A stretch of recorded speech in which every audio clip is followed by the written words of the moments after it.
Hi, Zeb. Well, hurry up and wait. That is the message from Kellion's Steve Fox. He's telling investors don't expect any drama, but you might want to buy Dell now for 2010. Two reasons. First, that Perot acquisition.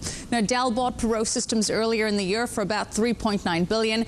That's a move that will help it expand beyond the core PC business and better compete with HP. But that would not have any positive impact for another couple of quarters. In fact, it's even costing money right now. But more importantly, pent-up demand is only just kicking in. People replacing old machines are finally starting to loosen the purse strings. So the call from Fox: buy and hold. And Goldman's Dave Bailey just upgraded the stock for this very reason. But again, the point is you won't see the benefits until next year, and the stock has already had quite a move. Zeb?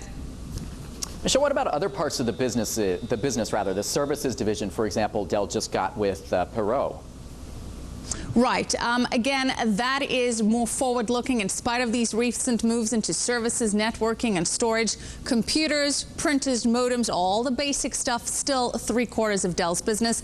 And Dell really is trying to diversify here. The PC maker officially announcing its entry into the smartphone market. It will begin selling its first handset, the Mini 3, in China through China Mobile by late November. And the touchscreen phone, which doesn't have a physical keyboard, is going to be running on the Android operating system from Google. So an interesting synergy there. And there's no word yet on where or how the Mini 3 will be offered elsewhere. But keep in mind, still, Dell's core business, PCs, and it has fallen from #1 to #3 in computer makers. Dell relies heavily on corporate sales, and those are picking up. We're going to see those gains next year. And that's really this whole buy and hold call that we're seeing from analysts. Out of the analysts that we surveyed at Bloomberg, 42% say a buy, less than 3% say a sell. And as for tomorrow's earnings, well, analyst estimates 28 cents a share on sales of $13.8 billion. And this compares with earnings of 37 cents per share on revenue of $15.2 billion for the same period a year ago. Of course, we'll have those numbers for you as soon as they break here on Bloomberg. Zeb?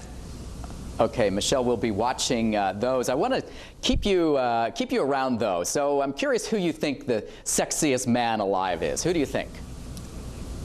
Well, Zeb, I know who actually was voted the sexiest man alive, but I'm afraid I am going to disagree with the selection of Johnny Depp. Yeah, People magazine, its coveted annual prize going to Captain Jack Sparrow, Johnny Depp. And this is the second time he's been chosen. His first was 6 years ago. The magazine says the top Hollywood actor has achieved an almost iconic status in terms of sexiness. Michelle, you disagree with that? Yeah, well, People magazine, unfortunately, they didn't call me and ask me for my opinion. Personally, the whole swashbuckling pirate thing doesn't really do it for me. I've never been a fan of Johnny Depp. Good actor, not a sex symbol. I mean, that whole Charlie and the Chocolate Factory impersonation, that was enough to give me nightmares. But, you know, I don't really rate actors as such hot commodities. I'm more into the sexier politician type. But I don't think I'm the average consensus on that. You know who I think is sexy, Zeb? That's what I want to know. Hang on tight, this is going to blow you away. Mitt Romney. Now that's a sexy man. I love that hair. On that note, I love we've the got to intellect. run and move on. Michelle Makori, live from